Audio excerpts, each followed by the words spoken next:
시편 오늘 45편 속에 왕의 결혼식 하는 장면을 그리고 또 왕에게 속한 사람들이 얼마나 행복한지에 대해서 말씀을 해주고 있습니다. 오늘 본문에 등장하고 있는 왕은 우리가 다윗 왕을 연상할 수 있습니다. 그가 40년 동안 왕정을 진행하면서 하나님과 동행하고 하나님께서 저를 세우시되 높이 높이 세워주셨습니다. 이새의 아들 다윗을 만남에 내 마음에 합한 자라고 말씀하셨던 하나님께서 그의 왕권이 천하를 하나님의 은혜 가운데 통솔하고 지혜에 나가고 그래서 유다 나라가 든든히 서 나가 하나님 앞에 영광을 돌리는 역사가 나타났습니다. 하늘 아래 이와 같은 왕권은 더 이상 없을 만큼 하나님께서 큰 권위를 그에게 허락하여 주셨죠. 적들과 나가 싸우다 보면 승리의 계선가를 누렸습니다. 그 이용이며 권세며 하나님께서 함께 붙여주신 사람들이며 태평세대를 이루도록 40여 년 동안 함께 해주셨던 하나님의 강력한 능력과 주님의 위로하심과 이끄심은 다윗에게 있어서 큰 힘이 되고 위로가 되었었죠. 하나님께 보장받는 왕권은 그런 것입니다. 그런데 오늘 본문 말씀을 묵상하다 보면 장차 오실 예수 그리스도를 우리에게 말씀하고 있다는 것입니다. 우리가 성경 속에서 예수님을 만왕의 왕 만주의 주로 섬기며 그분을 찬양하고 있습니다. 그분이 심판주로서 반드시 다시 오실 재림의 역사를 말씀하고 있습니다. 2000년 전에 오셨던 초림의 주님을 말씀하셨죠. 구약시대의 많은 사람들은 초림의 주님을 고대했습니다. 그리스도께서 오시면 평화의 나라가 임하고 메시아께서 오시면 비로소 나라가 안정권이 될 뿐만 아니라 그에게 속했던 모든 백성들이 하나님의 은혜 가운데 복을 누리게 된다는 메시아 대망 사상에 젖어서 그 은혜를 사모하고 있었죠. 자, 시대적으로 어떻게 되었습니까? 약속하셨던 메시아 예수 그리스도께서 이 땅에 오셨습니다. 하나님은 한 번 약속하신 것을 실행하지 않으신 적이 없습니다. 그래서 성경에 하나님에 대해서 하나님은 시건치 않으신다. 시건치 않으신다고 했습니다. 거짓말하지 않으신 분이 실수하지 않으신 분입니다. 하나님께서 말씀하신 것을 번복하신 예가 한 번도 없습니다. 바로 그런 하나님의 능력과 권세가 2000여 년 전에 유대 땅 베들레헴에 주님께서 오셨는데 그것도 초라하게 말구유에 오셨습니다. 있을 곳이 없었습니다. 예수님을 환영하고 맞아들이는 사람들이 없었습니다. 그분을 대망하고 사모하는 사람, 그분을 영접하고 그분 앞에 찬송하고 영광 돌리는 사람이 희귀했습니다. 그래서 하나님께서 천사를 급파하시고 또 목자를 급파하셨을 뿐만 아니라 하나님께서 친히 예수 그리스도를 영접할 수 있는 믿음의 사람들을 통해서 영접케 하시고 하나님께서 영광을 받으셨죠. 정말 특별한 예에 준비된 사람들을 통해서 하나님이 영광을 받아 주셨습니다. 그러시면서 예수님께서 33년 동안 이 땅에 계시면서 사역을 진행하시고 막바지의 3년 공생애를 통해서 제자를 부르시고 하나님 나라의 말씀, 회개의 말씀을 선포하셔서 하나님 나라가 무엇이며 그리고 구원의 역사가 어떤 것이며 하나님께서 자기 백성들을 얼마나 사랑하시는지 또 만 백성들을 구원하시고자 하시는 하나님의 섭리를 깨닫게 하셨습니다. 누구든지 예수 그리스도를 영접하면 멸망치 않고 영생을 얻게 되는 복을 더하여 주신 것이죠. 2000년 전에 그렇게 오셨던 주님은 다시금 승천하셨습니다. 죽으신 지 3일 만에 부활하시고 40일 동안 제자들과 함께 하시다가 부활이 무엇이며 장차 오실 주님이 어떤 사역을 진행하시는지를 아주 똑똑하고 확실하게 증거해 주시고, 그리고는 제자들의 마음을 돈독해 하시고 믿음을 바로 세워 주신 다음에 성령의 충만함을 받으라고 말씀하시고 예수님께서 승천하셨죠. 그런데 그분이 승천하시고 끝나는 것이 아니라 다시 오시겠다고 분명히 약속해 주셨다는 것입니다. 여러분, 지금은 말세 중에 지말입니다. 마지막 때 중에서도 끝자락이라고 말합니다. 어떤 사람들은 이제 종말이 4분 남았다고까지 표현하고 있지 않습니까? 그만큼 세계의 종말, 임박한 심판의 때가 임하고 있다는 것을 말씀하죠. 우리는 어떤 믿음을 가져야 됩니까? 오늘 본문에 말씀하는 것처럼 왕의 결혼식을 통해서 왕과 함께하는 그 신부가 얼마나 행복한지, 왕의 부인이 되는 그 왕비가 얼마나 행복하고 복된 것인지를 잘 말씀해 주시고 있지 않습니까? 그래서 에베소서 5장 31절과 32절의 말씀처럼 왕과의 성대한 결혼식을 통해서 예수 그리스도께서 만왕의 왕으로 우리 가운데 신랑으로 오시게 되는 것임을 다시 한번 재확인해 주신 것이죠. 자, 1절 말씀 보십시오. 내 마음이 좋은 말로 왕을 위하여 지은 것을 말하리니 내 혀는 글솜씨가 뛰어난 서기관의 붓글과 같도다. 붓끝과 같도다 그랬습니다. 여러분, 이거 다 하나님께서 역사하시며 성령의 역사하심 따라서 그 입술을 주관해 주시는 것이죠. 미사 어구는 다 선용되는 것입니다. 세상에 좋은 말이 있다면 다 쓰이는 것입니다. 왜 그런 말의 표현이 있습니까? 왕의 행차, 왕의 결혼식, 왕가의 축제적인 역사를 통해서 그에게 속한 사람들에게 복이 있으며 은혜가 넘쳐나고, 그래서 왕을 찬양하고 경배할 수밖에 없는 사실을 말씀해 주시고 있는 것이죠. 히브리서 1장 8절 9절 말씀에도 보면 그리스도의 왕적인 권위에 대해서 말씀하고 있죠. 여러분, 그래서 성경은 온통 예수님께서 왕 되심을 말씀하고 있습니다. 그분이 통치하시고 그분이 지배하시기 때문입니다. 그분 없이는 안 되기 때문에 그렇습니다. 그분 한 번만으로 만족할 수 있는 은혜를 주셨기 때문에 그렇습니다. 2절에 보세요.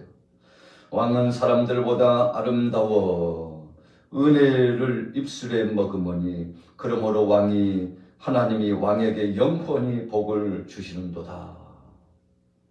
여러분, 왕에게는 적어도 주요한 두 가지가 있습니다. 첫째는 왕의 권위입니다. 그 위세 앞에 무릎을 꿇지 않을 자가 한 사람도 없습니다. 그 어미한 권세 앞에 무릎을 꿇습니다. 그것만 있는 것이 아니라 왕은 자비하는 마음, 사랑하는 마음, 긍휼히 여기는 마음도 그 속에 있습니다.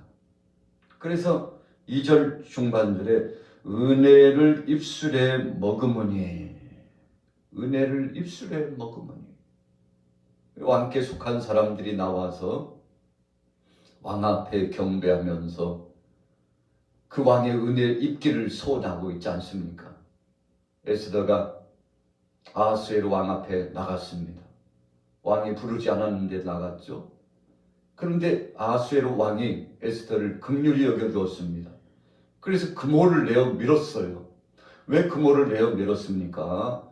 왕의 권위를 통해서 사면권을 부여하는 것인데, 내 사랑하는 부인, 내가 사랑하는 여인, 나와 함께하는 동반자, 나와 동행하는 사람, 사랑스러운 그 사람에게는 이와 같은 은혜와 긍휼함으로 함께한다는 사실을 선포하고 있는 것이죠.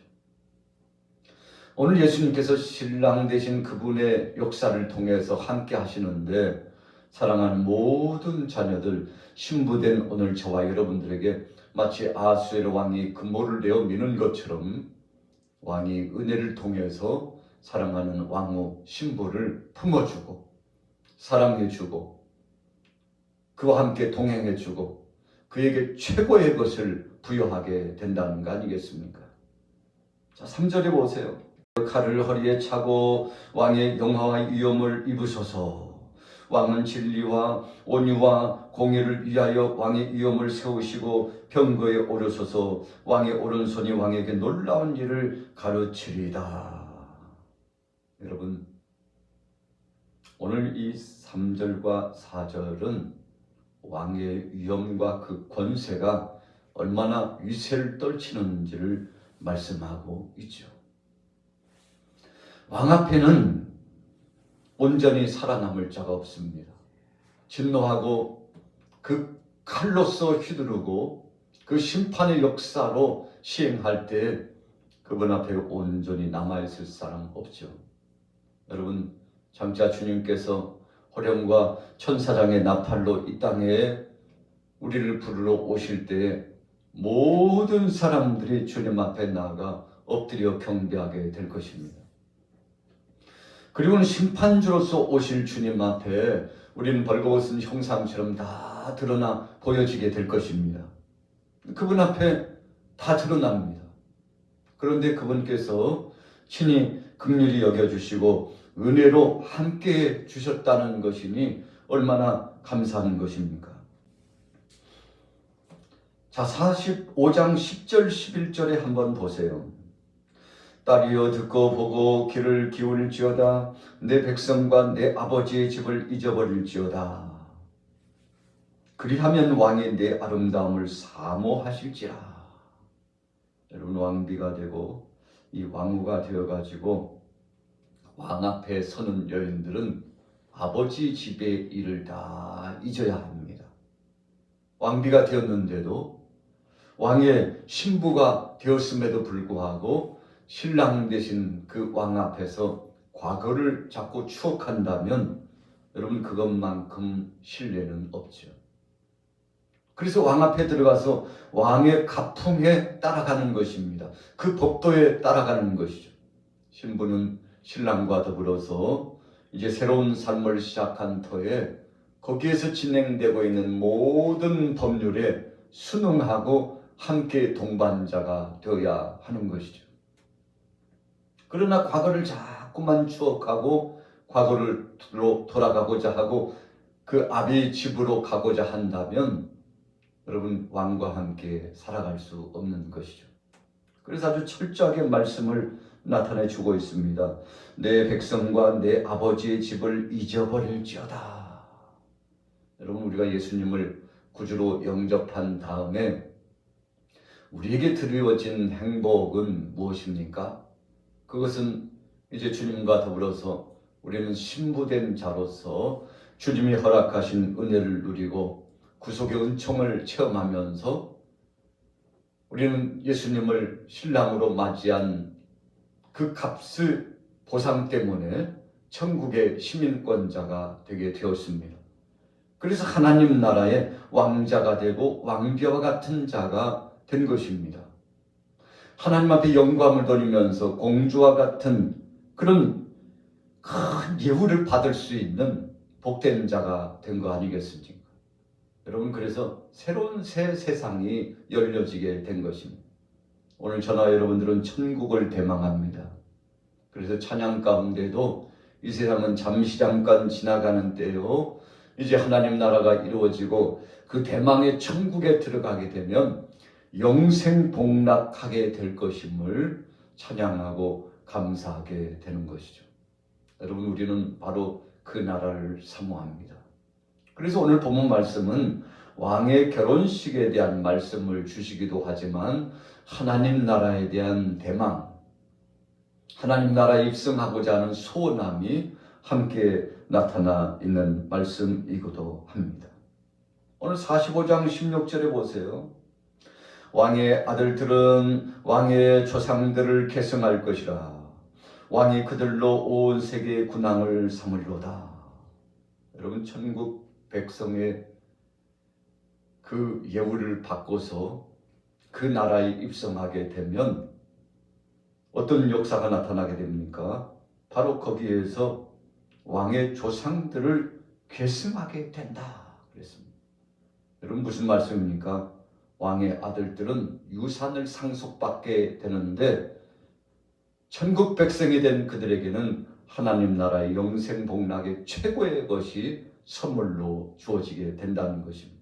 우리가 요한계시록에 보면 하나님 나라가 등장하고 있습니다만 황금으로 장식된 그 나라죠. 참 세상에 모든 보석은 다 총동원된 그 새 예루살렘 성을 말씀해 주고 있지 않습니까?